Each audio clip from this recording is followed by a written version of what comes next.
J'aimerais parler d'un thème qui s'intitule « Une arche, une vie ». Une arche, une vie. Et c'est vrai que, bien sûr, dès qu'on parle de l'arche, surtout avec la photo qui est là, ça renvoie de suite à Noé. Même si certains au milieu de nous n'ont peut-être pas lu l'histoire de Noé, vous avez sûrement entendu parler de Noé. Il y a eu un film qui d'ailleurs n'est pas très scripturaire par rapport à la Bible, mais on a entendu parler de Noé. Certainement, vous avez entendu parler de lui. Pour d'autres, peut-être cela évoque des souvenirs d'école du dimanche, justement. Peut-être d'histoire avant de s'endormir, on entendait parler de Noé. On ne compte plus le nombre de fois où peut-être Noé a été cité dans une prédication. Il y a cependant que 5 chapitres dans l'Ancien Testament qui parlent de Noé. Il est aussi cité plusieurs fois dans le Nouveau Testament. Et des années après, il y a encore des personnages comme ça, des milliers d'années, des personnages qui parlent encore à nos cœurs, qui marquent la Bible. Et si vous regardez Noé, il n'a pas fait beaucoup de choses. C'était pas un roi qui va merveilleusement bien gouverner un royaume. C'était pas un héros, un guerrier qui va délivrer le peuple. C'était pas un prophète non plus qui va avertir le peuple, qui va conduire le peuple. Il n'a pas fait de miracle, Noé. Il n'a rien fait, si ce n'est une arche. L'arche de Noé. D'ailleurs, je ne sais pas s'il y avait marqué son nom. L'arche de Noé. On associe l'arche à Noé. Et l'arche, dans nos vies, elle va évoquer beaucoup de choses. Ce matin, en tout cas, j'aimerais qu'elle évoque beaucoup de choses. Parce que ce n'est pas juste la construction d'un bateau. Il y a beaucoup de notions qui sont attachées à l'arche. Et au travers de cette œuvre-là, beaucoup de choses sont mentionnées. Ce n'est pas juste un homme qui va construire un bateau, mais il y a beaucoup de choses. Et j'aimerais ensemble qu'on puisse lire dans le livre de la Genèse, chapitre 6, nous lirons du verset 14 à 22.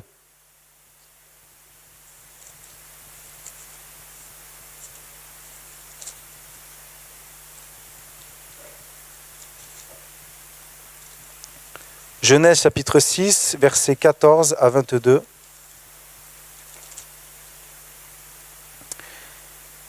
Il est dit, c'est Dieu qui parle à Noé, « Fais-toi une arche de bois de gopher. Tu disposeras cette arche en cellules et tu l'enduiras de poids en dedans et en dehors. Voici comment tu la feras. L'arche aura 300 coudées de longueur, 50 coudées de largeur et 30 coudées de hauteur. Tu feras à l'arche une fenêtre que tu réduiras à une coudée en haut. Tu établiras une porte sur le côté de l'arche et tu construiras un étage inférieur, un second et un troisième. Et moi, je vais faire venir le déluge d'eau sur la terre pour détruire toute chair ayant souffle de vie sous le ciel. Tout ce qui est sur la terre périra. Mais j'établis mon alliance avec toi. Tu entreras dans l'arche, toi et tes fils, ta femme et les femmes de tes fils avec toi. De tout ce qui vit, de toute chair, tu feras entrer dans l'arche 2 de chaque espèce pour les conserver en vie avec toi. Il y aura un mâle et une femelle, des oiseaux selon leur espèce, du bétail selon leur espèce, et de tous les reptiles de la terre selon leur espèce.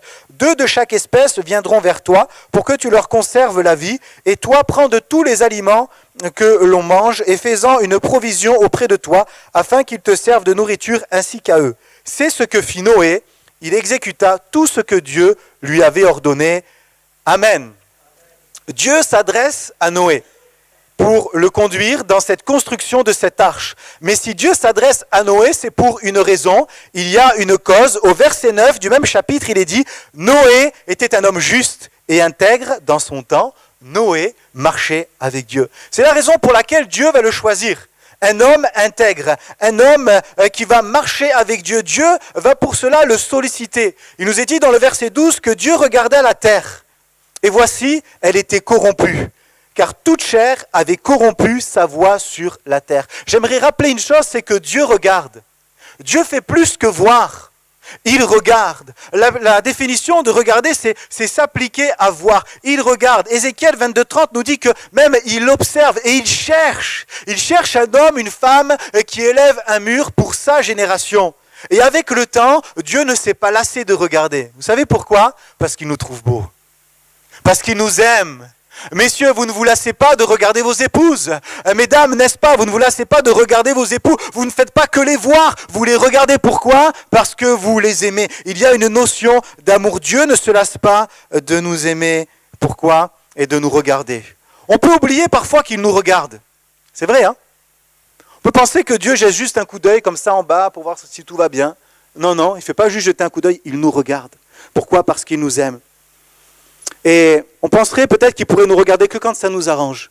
Seigneur, regarde cette difficulté. Je passe un moment difficile, Seigneur, j'ai besoin de ton intervention dans ma vie. J'ai besoin que tu agisses. Seigneur, regarde, tes yeux sont là. Et on voudrait que Dieu nous regarde que quand on en a besoin, mais il nous regarde tout le temps finalement. Chaque instant de nos vies, il nous regarde. Ça me fait penser à une petite histoire. C'était un homme qui était au volant de sa voiture, un chrétien qui se refroidissait un petit peu, qui avait un petit peu perdu la relation avec Dieu, l'amour de la prière, même l'église. Il venait plus trop à l'église. Et on prie pour ces gens-là. Amen. C'est une histoire, hein, c'est pas une histoire vraie.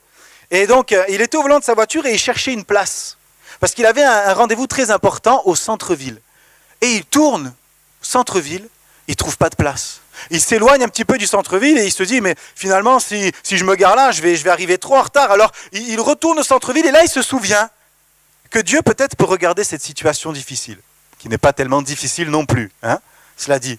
Et puis alors, il est là au volant de sa voiture, le rendez-vous est tellement important, et il dit, voilà Seigneur, regarde cette situation, je te promets que si je trouve une place, et peut-être que vous l'avez fait, hein, si je trouve une place, je serai davantage plus proche de toi, je reviendrai davantage peut-être à l'église, j'observerai tout ce que tu me demandes, je prierai davantage, je lirai davantage ma Bible, vraiment j'aurai un retour de cœur vers toi Seigneur, si maintenant je trouve une place. Et là, miracle, une voiture met le clignotant et sort. Et là, il est tellement content, cet homme. Et puis, il se retourne vers Dieu, et il lève les yeux et dit, c'est bon, Seigneur, oublie ce que j'ai dit, j'ai trouvé. On n'est pas comme ça, hein. On n'est pas comme ça, heureusement. Hein. Mais on peut l'être parfois. N'oublions pas que Dieu nous regarde à chaque instant de nos vies, parce qu'il nous aime. Et quand il regarde, il ne voit pas forcément des choses très belles ici-bas. Un monde corrompu. Aussi, Dieu s'adresse aux hommes et aux femmes intègres ce matin, justes, qui ont choisi de le suivre, à ceux qui ont espéré en son Fils, qui ont placé leur confiance en Jésus. Et il nous dit à nous ce matin, tu as une arche à construire. Prochaine diapo, s'il te plaît. Nous avons tous une arche à construire. Et si tu n'as pas encore accepté Jésus, si tu tardes, alors que tu sais qu'au fond de toi, Dieu t'appelle, et je suis convaincu qu'il y en a peut-être ce matin, viens à lui, ou peut-être reviens à lui. Il t'accepte, il ne te met pas dehors, parce que notre Dieu se plaît à accepter ses enfants qui reviennent à lui. Commence la construction, commence une construction nouvelle. Nous avons tous une arche à construire. Pour certains, la construction a commencé il y a bien longtemps. Ça fait des années peut-être que vous avez commencé la construction. Et vous savez certainement qu'on évalue à quelques années près la construction de l'arche de Noé à 100 ans. Il est question de Noé quand il a 500 ans et il rentre dans l'arche quand il en a 600. C'est long la construction de l'arche. Elle a commencé il y a plusieurs années pour certains. La construction a traversé les saisons, les hivers, les printemps, les pluies, les moments difficiles. L'arche que nous construisons, finalement, est toute cette vie que nous construisons avec Dieu. C'est ça l'arche. L'arche, c'est tout ce que nous mettons en œuvre pour nous approcher de Dieu, pour grandir dans sa connaissance, pour être proche de lui. Et la différence avec Noé, c'est qu'elle ne finit jamais, cette construction. Si l'arche de Noé a connu une construction, nous, notre fin sera bien sûr quand la dernière prophétie attendue arrivera, le retour de Jésus, ou quand nos yeux se fermeront, alors ce sera la fin de la construction. Nous avons tous une arche à construire. Et la taille de l'ouvrage ne doit pas nous effrayer. La taille de l'ouvrage ne doit pas nous décourager, mais bien plutôt nous pousser. Parce que la réussite ne dépend pas de nous, elle dépend de Dieu. Amen. C'est lui qui a dit, fais-toi une arche. C'est lui qui a donné cet ordre. C'est lui qui a conçu le projet. C'est lui qui a réfléchi. C'est lui qui a pensé et qui donne l'ordre. Et oui, Dieu donne des ordres parfois. Hein? Et c'est vrai que ce n'est pas toujours évident d'écouter les ordres de Dieu. Peut-être de faire ou de ne pas faire. Je crois que Dieu donne un ordre, fais-toi une arche, mais en même temps il nous dit, si tu veux, personne n'est forcé, Dieu ne force pas. Un ordre divin rempli d'amour, un ordre d'un père pour son fils, ça ne dépend pas de nous, mais ça dépend de lui. C'est lui qui dit fais-toi. Ce qui dépend de nous, c'est de l'accepter, de dire oui, je veux construire. Et nos capacités, même si elles sont limitées, ce n'est pas grave. Il n'est pas dit que Noé avait un CAP charpentier, que Noé avait un CAP menuisier, qu'il avait fait le tour de France des compagnons. Non, pas du tout. Avait-il des ouvriers avec lui ? On ne sait pas. Avait-il des ressources même financières ? Avait-il de la connaissance dans la construction d'un bateau ? Question, avait-il déjà vu un bateau ? On ne sait pas. Certainement pas. Peut-être ni la connaissance, ni les ressources, mais une confiance totale dans celui qui a parlé. Amen. Dans celui qui a dit, fais-toi une arche, dans celui qui a ordonné. Nous avons tous une arche à construire, une relation avec Dieu à développer, un appel de Dieu à suivre un appel de Dieu. Et rappelons que c'est au travers de cette arche que Noé et sa famille vont être sauvés. Bien sûr que c'est le moyen que Dieu a choisi pour recommencer. C'est un moyen que Dieu a choisi pour que finalement Noé réponde à cet appel, développe une obéissance, se rapproche de Dieu. Au travers de la construction de l'arche, il s'est rapproché de Dieu, mais c'est surtout, et la prochaine diapo nous mentionne cela, c'est surtout le moyen que Dieu a choisi pour rester en vie, sauvé au travers de l'arche. Un autre bois, bien sûr jeté dans les flots de ce monde, le bois de la croix. Le bois qui nous a sauvés. Pierre dira même que l'eau du déluge est une préfiguration du baptême et il n'y a pas de baptême sans la croix. L'arche nous renvoie à la croix de Christ, là où tout a été accompli. Paul dira à Timothée, 1 Timothée 4,16, « Veille sur toi-même et sur ton enseignement, persévère dans ces choses, car en agissant ainsi, tu te sauveras toi-même et tu sauveras ceux qui t'écoutent. » Bien sûr, nous ne nous sauvons pas nous-mêmes. Le salut, bien sûr, vient de Dieu, mais c'est cette notion de persévérance continue dans ce salut-là. Noé s'est sauvé, bien sûr, grâce à Dieu, uniquement par sa grâce, et il a également sauvé sa famille, ceux qui l'écoutaient, comme Paul le dira à Timothée, tu sauveras aussi ceux qui t'écoutent. Les plus proches de lui, les plus proches de Noé. Finalement, c'est ceux qui nous écoutent. Bien souvent, c'est nos plus proches. Pas toujours, pas systématiquement. Dans nos familles, ce n'est pas toujours le cas. Mais bien souvent, ce sont ceux, en tout cas, qui ont confiance en nous. Si vous avez amené peut-être des personnes à connaître Jésus dans ce lieu, c'est parce qu'ils avaient confiance en vous, c'est vrai. Ce sont d'abord nos proches, et puis après notre famille élargie, nos voisins, nos collègues de travail, nos amis peut-être de sport, de loisirs ou autres. C'est tout cela que nous voulons faire entrer dans l'arche. Amen. Dieu suscite une oreille attentive dans nos cœurs, mais aussi dans les cœurs de ceux qui entendent parler de Jésus. Et Noé, le prédicateur de la justice, va avertir sa génération. Comment entendront-ils parler s'il n'y a personne qui prêche? L'Épître aux Hébreux nous rappelle ça au chapitre 10. L'arche était pour Noé et sa famille, mais peut-être pas que.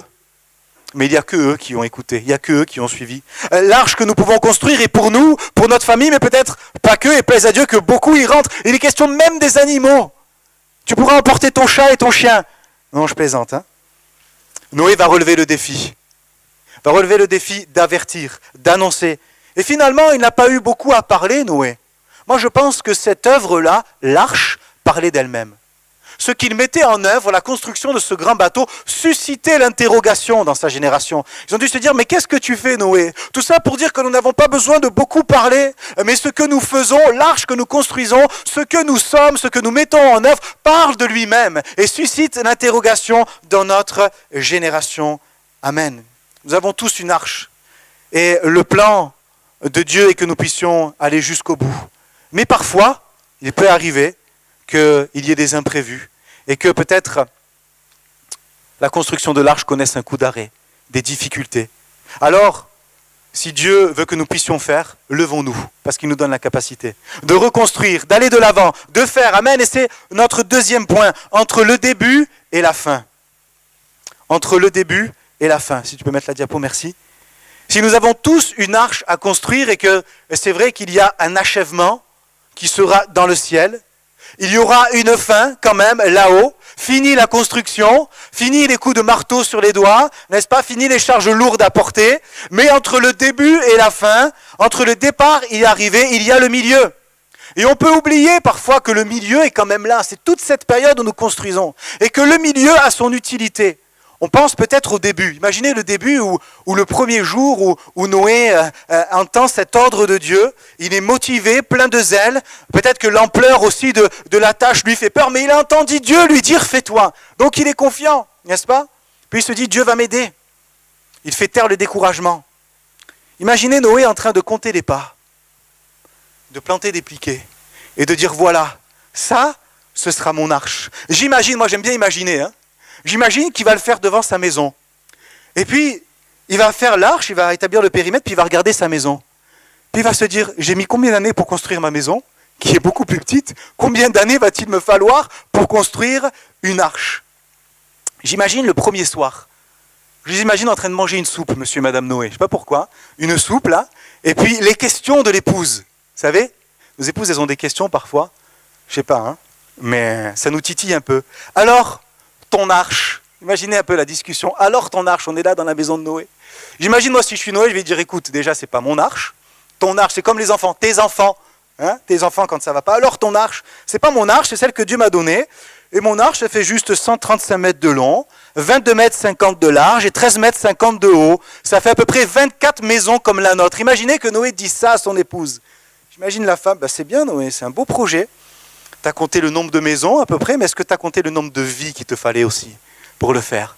Hein, parfois, il y a des discussions qui sont un petit peu difficiles. Mais malgré cela, il est plein de joie, je l'imagine, plein de confiance, d'espoir. C'est le début, c'est le début. Au début, on ne réalise pas toujours, et puis après, on se dit, ah ouais, quand même, c'est vrai qu'une arche, c'est pas rien. On pense également à la fin. Imaginez l'aboutissement. Dieu vient de fermer la porte, Noé et toute sa famille sont dans la maison, et ça y est, le soulagement. La pluie est tombée, les eaux sortent du sol, et puis d'un coup, ils sentent que le bateau remue, ça y est, il touche plus terre, c'est l'accomplissement. Enfin, on y est arrivé. C'est bon la fin, hein, c'est bon le début, hein, mais entre les deux, il y a le milieu. Eh oui. Et pourtant, si nous comparons l'arche à cette diapo qui suit, le meilleur est au milieu, n'est-ce pas? Dans un bon hamburger, le meilleur est au milieu. Il y a le début et la fin, mais le meilleur est quand même au milieu. Et pourquoi le meilleur est au milieu?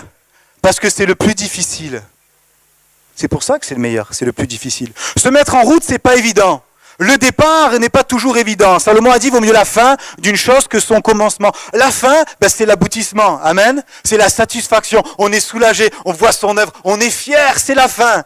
Hein, mais il y a le milieu, et le milieu, c'est pas le plus facile. Quand ça fait 35 ans que vous construisez une arche, et que vous en êtes qu'à la coque, et que Noé le sait pas encore, mais il a encore plus du double pour finir cette arche. C'est bien long, hein?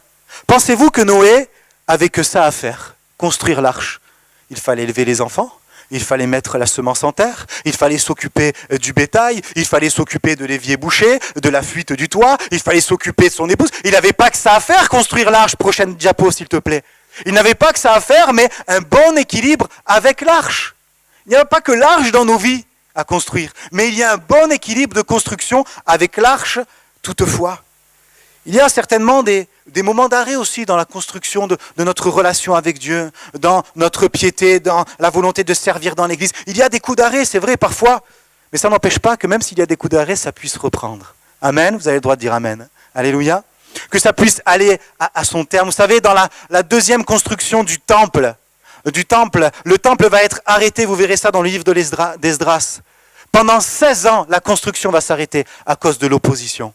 À cause de l'opposition des ennemis. Mais au bout de 16 ans, elle va reprendre, amen, et elle va être achevée. Et oui, abattre le bois de gopher, l'acheminer jusqu'à la construction, le tailler en planches, disposer des planches. Ça n'a pas été de tout repos. On cite souvent l'arche de Noé, mais je crois qu'il serait plus juste de dire l'arche de la famille de Noé. Parce que Noé n'était pas tout seul, c'était une œuvre familiale, surtout si le temps est long. Le temps qui développe le doute. Et on peut parfois remettre des choses en question comme cela. Est-ce que ça venait vraiment de Dieu? Est-ce que cette arche-là venait vraiment de Dieu? Heureusement qu'il y avait sa femme. Ses enfants qui étaient là pour dire oui, ça vient de Dieu. Bonne question d'ailleurs. Est-ce que nos projets viennent toujours de Dieu? Bien sûr que l'arche qui nous sauve, l'arche, notre relation avec Dieu, ça vient de Dieu, c'est certain. Mais peut-être qu'il y a dans notre arche des petits canaux de sauvetage qui viennent se greffer à notre construction et que ceux-là ne sont pas toujours voulus de Dieu. Est-ce que tous nos projets viennent de Dieu? C'est une bonne question. Il faut éprouver aussi, bien sûr, ces questions-là, ces projets-là. Dieu va nous susciter des projets et je crois qu'ils viennent de Dieu, mais même s'ils viennent de Dieu, prenons le temps. Cherchons à savoir s'ils viennent bien de Dieu. Il faut parfois mettre des toisons et la plus belle des toisons, c'est le temps. Parfois, c'est vrai qu'il faut se presser. Si on sent que Dieu nous dit « fais-le maintenant », alors fais-le maintenant. Mais tous nos projets, j'ose le dire, ne viennent pas forcément de Dieu. À nous de pouvoir les éprouver. Alors bien sûr qu'il avait une famille pour l'aider. Mais quand on n'a pas de famille, quand on est seul, je lisais une publication cette semaine. Il est question là des Français, non pas des chrétiens, mais un Français sur 10 se sent seul, vit la solitude. Peut-être que dans l'église, on peut se sentir seul parce qu'on n'a pas de famille. Et on peut penser à Job. C'est vrai. C'est un bel exemple. Mais peut-être que vous vous dites, ça reste qu'un exemple, Job. Moi, je ne suis pas Job, c'est vrai. Job s'est retrouvé sans famille.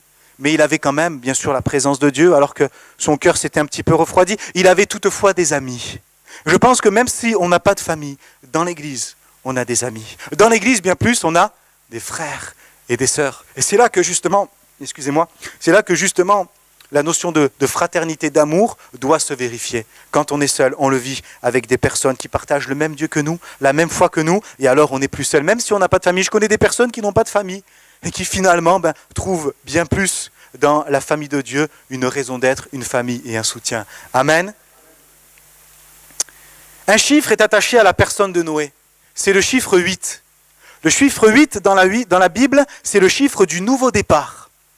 2 Pierre 2,5 nous dit « S'il n'a pas épargné l'ancien monde, mais s'il a sauvé Noé, lui, 8e, ce prédicateur de la justice. » Une autre version dit « S'il a sauvé 8 personnes, dont Noé. » C'est-à-dire que ce verset veut dire que finalement Noé était la personne numéro 8 qui est rentrée dans l'arche.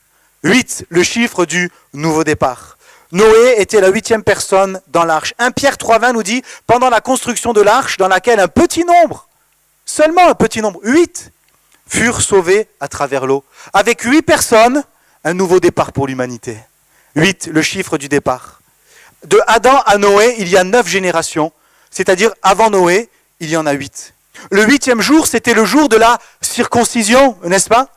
Un chiffre de nouvelle alliance, nouveau départ. Jean 20, 26, je le lirai pour vous. 8 jours après, les disciples de Jésus étaient de nouveau dans la maison et Thomas se trouvait avec eux. Jésus vint, les portes étant fermées, se présenta au milieu d'eux. 8 jours après, nouveau départ pour Thomas. 8, le chiffre du nouveau départ. Et nous avons tous connu un nouveau départ dans nos vies, n'est-ce pas? Entre le début et la fin, il y a le temps, oui, parfois long, qui connaît des moments difficiles, c'est vrai, ce temps est long, il est au milieu, et ce temps, il me permet quoi? D'éprouver ma foi, de savoir où j'en suis finalement avec Dieu, de tester mon obéissance.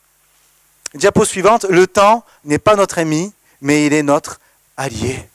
Car nous n'entreprenons pas comme le monde entreprend, comme les hommes entreprennent, ils sont dans le rendement, dans la productivité, dans le profit. Nous, ce que nous voulons être, c'est dans l'achèvement, aller jusqu'au bout, pas dans la vitesse, mais prendre du temps. L'essentiel, comme le dira Paul, vous connaissez ces versets, c'est d'achever la course, c'est de combattre le bon combat, c'est de travailler jusqu'au bout à notre arche, suivant les règles fixées, suivant le plan établi par l'architecte.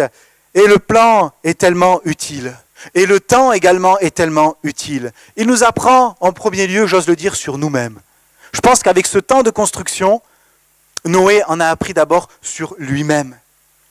Ses limites, ses capacités limitées. Il a appris à faire des choses avec ordre, avec une certaine logique de travail. Il a appris à ranger. J'ai travaillé dans le bâtiment plusieurs années et un chantier qui n'est pas rangé, c'est terrible. On perd du temps. Et dans nos vies, parfois, on a peut-être besoin de ranger. On n'a pas perdu, parfois. On se dit, oui, j'ai perdu la foi. La foi, on ne la perd pas comme on perd ses clés. On sait où on l'a laissée, mais peut-être qu'il y a quelque chose qui la recouvre. Si vous entrez dans les chambres d'adolescents, je ne sais pas s'il y a des adolescents parmi nous, mais parfois c'est pas tellement rangé. Mais pour eux, c'est rangé. Dans leur conception, c'est rangé. Tout est à sa place. Ils savent que sous le t-shirt vert, il y a peut-être la règle. De là, il y a la trousse qui est là pour l'école. Tout est rangé. C'est pas perdu, mais on a besoin un petit peu de rangement dans nos vies. Noé a appris à certainement faire confiance aux autres, à déléguer. Vous savez, parfois nous on délègue, mais on regarde toujours un œil. Ou on délègue et on veut passer derrière. Peut-être que vous le faites avec vos enfants. Ils vous aident à cuisiner, faites ceci, puis finalement non, c'est pas bon, on va le refaire. Il a appris à faire confiance, Noé. Il a appris à être rigoureux, méthodique, à ne pas brûler les étapes. Sur le plan matériel, si vous brûlez les étapes de construction, quand vous montez votre meuble Ikea, qu'est-ce qui se passe? Ça ne tient pas. Il faut prendre le temps d'aller étape par étape. On croit gagner du temps et finalement, on le perd.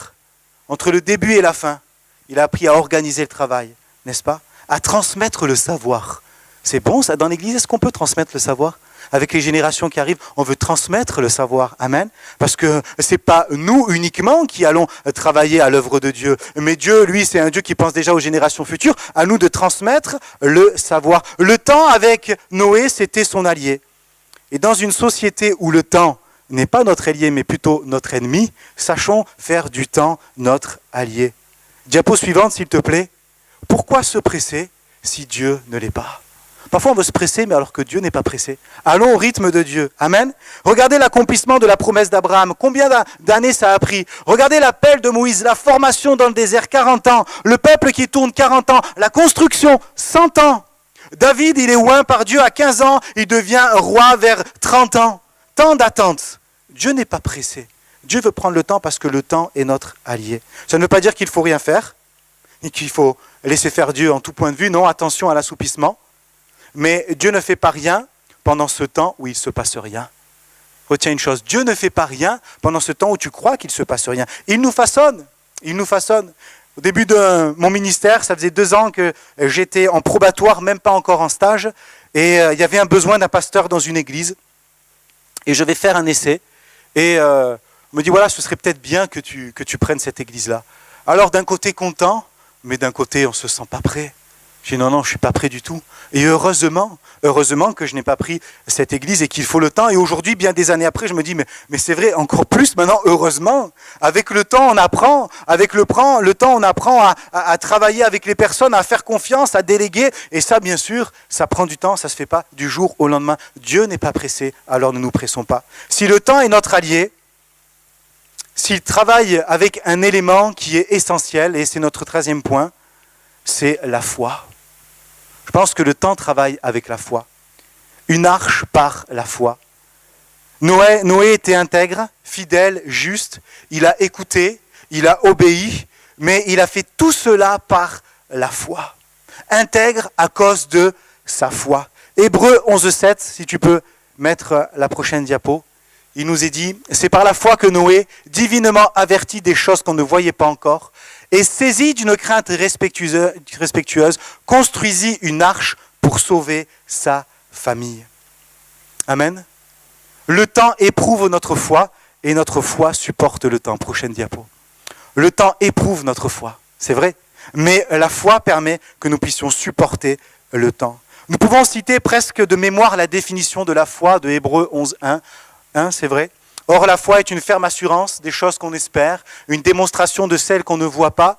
Mais peut-être qu'on oublie plus facilement le verset 2 où il est dit « Les anciens, pour l'avoir possédé, ont obtenu un témoignage favorable. » Il est question de posséder la foi. Il est question de vivre par la foi, de l'avoir en nous. Et bien sûr qu'il y a 3 formes de foi. Il est important de le rappeler ce matin rapidement. Il y a 3 types de foi. La foi qui sauve, la foi en Jésus, nous croyons en Jésus, la foi confiance, celle de Noé qui pendant 100 ans a placé sa confiance en Dieu. Et il y a également le don de foi de 1 Corinthiens 12, qui fait partie des dons spirituels. Et nous sommes appelés bien sûr à posséder ces 3 types de foi. Alors bien sûr que, vu que c'est le Saint-Esprit qui donne, c'est lui qui donne comme il veut. C'est vrai, le don de foi à un moment donné dans notre vie, mais la Bible nous dit de rechercher les dons les meilleurs. Amen.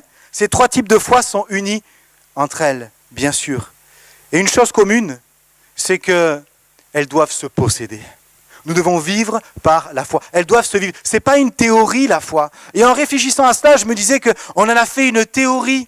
Si tu as la foi, alors tu devrais normalement vivre cela. Si tu as la foi, tu devrais alors normalement ne pas vivre cela. Tu devrais obtenir. Tu devrais être béni. Tu devrais être guéri. Tu devrais être prospère. Pourquoi ? Parce que tu devrais avoir la foi. Et parce que la foi donne ces choses-là, alors on la veut. On voudrait la posséder juste parce qu'elle accomplit le miracle, parce qu'elle nous permet d'être bénis. Le moyen d'obtenir, alors ça m'intéresse. Si la foi est le moyen par lequel je peux obtenir, alors ça m'intéresse. Mais la foi, ça n'est pas que ça. La foi, ça n'est pas que ça.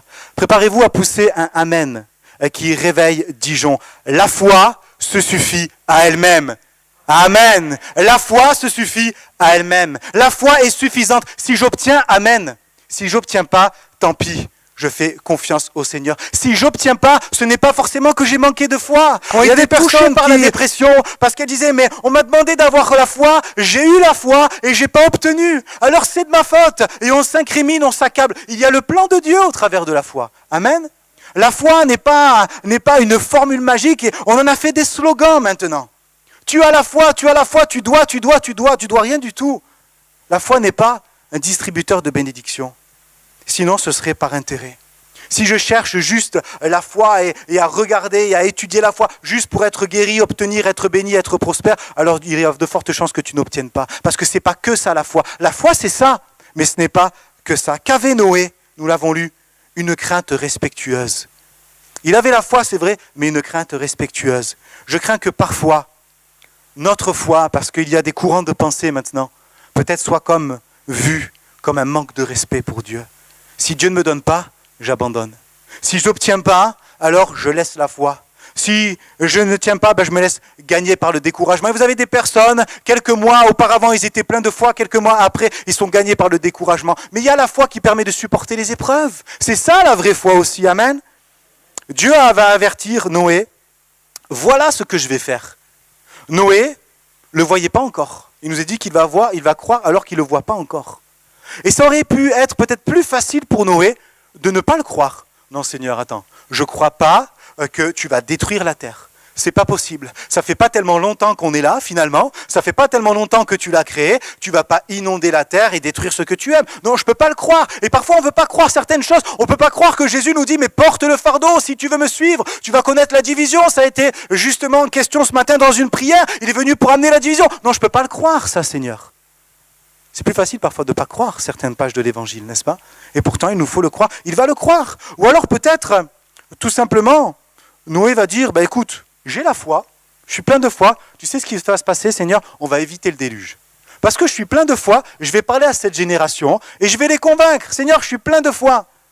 Hein, la foi qui croit qu'on va faire des choses merveilleuses. Bien sûr qu'il faut déplacer les montagnes, mais il y avait le plan de Dieu.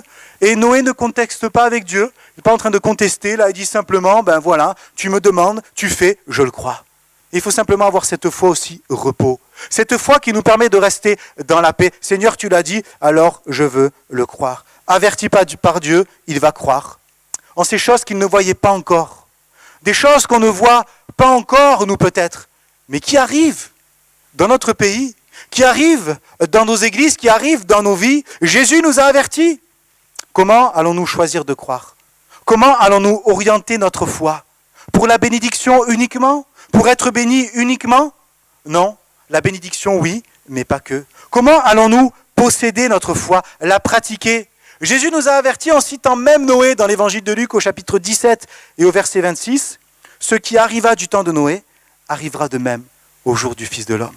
Ce qu'a vécu Noé, nous allons le vivre. Nous sommes déjà en train de le vivre. Les gens se détournent de la foi, se vont justement en train de profiter de la vie, de profiter de tout ce qu'il y a de mauvais sur terre. Le mal est appelé bien, le bien est appelé mal. Nous vivons ces temps-là que Jésus a annoncé d'avance. Quand le Fils de l'homme viendra, trouvera-t-il la foi sur la terre? Nous voulons la foi puissance. Nous voulons la foi qui déplace les montagnes et nous l'avons, amen. Mais aussi, n'oublions pas qu'il y a cette foi qui permet de supporter les épreuves. La foi qui construit l'arche personnelle. La foi qui construit l'arche familiale, l'arche sociale. La foi confiance. Quand je cite le livre 11, le chapitre 11 du livre des Hébreux, je ne peux m'empêcher de penser à tous ces héros qui ont été connus, qui ont fait des choses merveilleuses, qui ont mis en fuite des armées étrangères, qui ont ressuscité leurs morts, qui ont vu des choses incroyables. Mais il y a aussi ces héros anonymes. Et eux, qu'est-ce qu'il est dit? C'était des héros de la foi aussi, mais ils n'ont pas obtenu. Ils ont juste vu, parfois ils n'ont même pas vu, ils ont juste eu la promesse, mais ils n'ont pas obtenu. Ces gens-là étaient sciés, torturés, allant ça et là, errant, n'ayant même pas de quoi se vêtir. C'est aussi ça la foi. La foi qui traverse l'épreuve, la foi qui traverse la difficulté, la foi qui traverse la souffrance. Ayons recours à cette foi-là. Amen. Alors, nous avons tous une arche à construire. Amen. Entre le départ et l'arrivée, il y a le milieu. Et le milieu a son utilité avec le temps. Et tout cela, nous pouvons le faire par la foi. Reprenons le travail ce matin. Amen. La foi, confiance. Une vie, une arche. Des vies ce matin, des arches pour la seule gloire de Dieu. Amen. Prions ensemble quelques instants.